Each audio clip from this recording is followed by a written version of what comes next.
കൊക്കരക്കോ task. Garden ഏരിയയിൽ 5 കൂടുകൾ വെച്ചിട്ടുണ്ട്. നടുക്കായിട്ടൊരു വലിയ സർക്കിളും വരച്ചിട്ടുണ്ട്. അവിടെ ഇവിടെയായിട്ട് കുറെ പേപ്പർ ഇങ്ങനെ ചുരുട്ടിയിട്ടിട്ടുണ്ട്, പല കളറിലുള്ള. അതാണ് കോഴിത്തീറ്റ. ഋഷിയാണ് കുറുക്കൻ, ബാക്കിയുള്ള കണ്ടസ്റ്റൻസ് ഒക്കെ കോഴികളാണ്. അപ്പോൾ പാട്ടിടുന്ന സമയത്ത് ഈ സർക്കിളിന്റെ ഉള്ളിൽ നിന്നിട്ട് കോഴികളൊക്കെ ഡാൻസ് കളിക്കുക.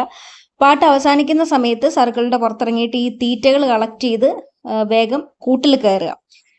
ഈ പാട്ട് അവസാനിക്കുന്ന സമയത്ത് തന്നെ കുറുക്കന് വേണമെങ്കിൽ ഏത് കോഴീനെ വേണമെങ്കിലും പിടിക്കാം. കോഴീനെ പിടിച്ചു കഴിഞ്ഞാൽ ആ കോഴി ഈ റൗണ്ടിൽ നിന്നിട്ട് ഔട്ടാണ്.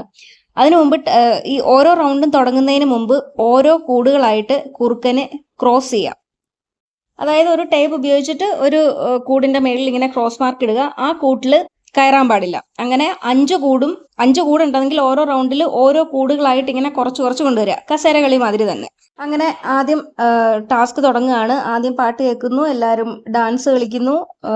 ഡാൻസ് തീരുന്ന സമയത്ത് പുറത്തിറങ്ങിയിട്ട് ഈ തീറ്റ കളക്ട് ചെയ്യാൻ ശ്രമിക്കുന്നു.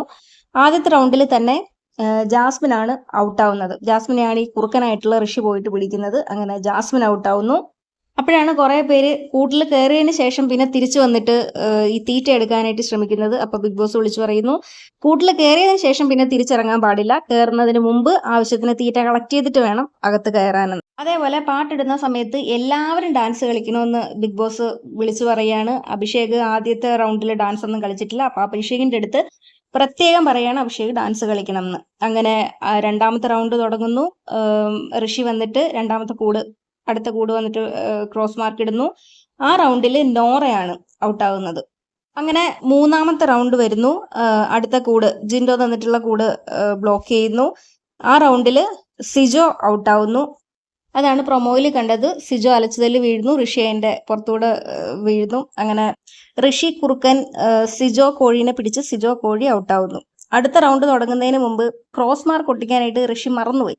അപ്പൊ ബിഗ് ബോസ് ഓർമ്മപ്പെടുത്തുകയാണ്, ക്രോസ് മാർക്ക് ഒട്ടിച്ചോ ഋഷി എന്ന് പറയുമ്പോഴത്തേക്കിന് ഋഷി പോയിട്ട് ഒട്ടിക്കുന്നു. ഗെയിം പ്ലാൻ ഒക്കെ കൂടെ തലയിൽ ഇരുന്നിട്ട് മറന്നുപോയി ടാസ്കിനിടയ്ക്ക്.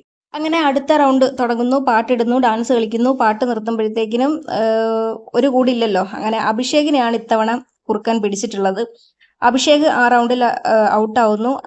അതിനിടയ്ക്ക് ജിൻഡോ കൂട്ടിൽ കയറിയിട്ട് തിരിച്ചിറങ്ങി വീണ്ടും മറ്റേ ഈ തീറ്റ കളക്ട് ചെയ്യാണ്. അപ്പൊ എല്ലാരും കൂടെ ഒച്ചയിട്ടിട്ട് ആ എടുത്തത് എറിഞ്ഞു കളയുന്നു. അങ്ങനെ അടുത്ത റൗണ്ടിൽ പിന്നെ ശ്രീതു, ജിൻഡോ, അർജുനുമാണ് ഉണ്ടായിരുന്നത്. പാട്ടിടുന്നു, ഡാൻസ് കളിക്കുന്നു. അതില് ശ്രീതുവിനെ ഔട്ടാക്കുന്നു. ശ്രീതു അതിൻ്റെ ആവശ്യത്തിൽ ഇങ്ങനെ തീറ്റ നന്നായിട്ട് കളക്ട് ചെയ്യുന്നുണ്ടായിരുന്നു. അതിൽ കുറുക്കൻ വന്നിട്ട് ശ്രീതുവിനെ പിടിക്കുന്നു. ശ്രീതു ഔട്ടാവുന്നു. ലാസ്റ്റ് റൗണ്ടിൽ ജിൻഡോയും അർജുനും മാത്രമാവുന്നു. ഒരു കൂടും 2 കോഴികളും. അങ്ങനെ അവർ തമ്മിൽ ഗെയിം നടക്കുകയാണ്. പാട്ടിടുന്നു, ഡാൻസ് കളിക്കുന്നു. പാട്ട് നിർത്തുമ്പോൾ ഓടിച്ചെന്ന് ആദ്യം ജിൻഡോയാണ് കൂട്ടിൽ കയറുന്നത്. കയറാൻ പോകുന്നതിന് മുമ്പ് പിന്നെ കുറുക്കൻ ഋഷി വന്നിട്ട് ജിൻഡോനെ പിടിക്കുന്നുണ്ട്. അപ്പൊ ജിൻഡോ ഒരു കാല് മാത്രം ആ കൂട്ടിൽ നിർത്തിയിട്ടുണ്ട്. അപ്പൊ അപ്പുറത്തൂടെ വന്ന അർജുൻ കൂട്ടിൽ കയറുന്നു. അങ്ങനെ അപ്പൊ ബിഗ് ബോസിനോട് പറയുന്നു ജിൻഡോന്റെ ഒരു കാല് അതിനകത്തായിരുന്നു എന്ന് പറയുമ്പോഴത്തേക്കിനും ബിഗ് ബോസ് പറയുന്നു ശരീരം മൊത്തം ബോഡി ഫുള്ള് കൂട്ടിലുണ്ടായിരുന്ന ആരുടെയാണെന്ന്. അങ്ങനെ അർജുനാണ് അവസാനമായിട്ട് ആ കൂട്ടിലുണ്ടായിരുന്ന കോഴി. അങ്ങനെ അർജുൻ ഈ ടാസ്കിൽ ജയിക്കുന്നു. അത് കഴിഞ്ഞിട്ട് ഓരോരുത്തർക്കും കിട്ടിയിട്ടുള്ള തീറ്റകൾ എണ്ണുകയാണ്. അതിൽ ശ്രീധുവിനാണ് ഏറ്റവും കൂടുതൽ തീറ്റകൾ കളക്ട് ചെയ്തത്, 40 എണ്ണം. അങ്ങനെ ശ്രീധുവും അർജുനുമാണ് ഈ ടാസ്കിൽ ജയിച്ചിട്ടുള്ളത്. സത്യം പറഞ്ഞാൽ എന്തെങ്കിലും ടാസ്ക് വരുമ്പോൾ മാത്രം പോയി ലൈവ് കാണാവുന്നേ ഉള്ളൂ. അല്ലാതെ ലൈവിൽ ഒരു തേങ്ങയില്ല. ഇവര് എന്തെങ്കിലുമൊക്കെ ഭക്ഷണം ഉണ്ടാക്കുന്നു, കഴിക്കുന്നു, നാട്ടുവിശേഷവും വീട്ടുകാരും ഒക്കെ പറഞ്ഞിട്ട് അങ്ങനെ ഇരിക്കുന്നു എന്നല്ലാതെ ഗെയിമൊക്കെ എന്നോ അവസാനിച്ചു. ഇപ്പൊ ജസ്റ്റ് ടാസ്ക് വരുമ്പോഴത്തേക്കിനെ പോയി കളിക്കും, അത്രേ ഉള്ളൂ. എങ്ങനെയും ഒന്ന് ഇത് തീർന്നാ മതി എന്നും പറഞ്ഞുകൊണ്ട് അവരിയ്ക്കുന്നത്. ഈ ദിവസങ്ങൾ എണ്ണി ഇരിക്കുന്നത് പോലെ. ഇനിയിപ്പം റീ എൻട്രീസ് വരണം, എന്തെങ്കിലുമൊക്കെ കാര്യമായിട്ട് കണ്ടന്റ് കിട്ടണമെന്നുണ്ടെങ്കിൽ. ഈ അവിടെ ഉള്ളവരുടെയൊക്കെ ഗെയിമൊക്കെ ഓൾമോസ്റ്റ് എല്ലാം അവസാനിച്ചു. ജസ്റ്റ് ടാസ്ക് കൊടുക്കുമ്പോഴത്തേക്കിനും അവർ വന്ന് കളിക്കുന്നു, തിരിച്ചു പോകുന്നു, അങ്ങനെ.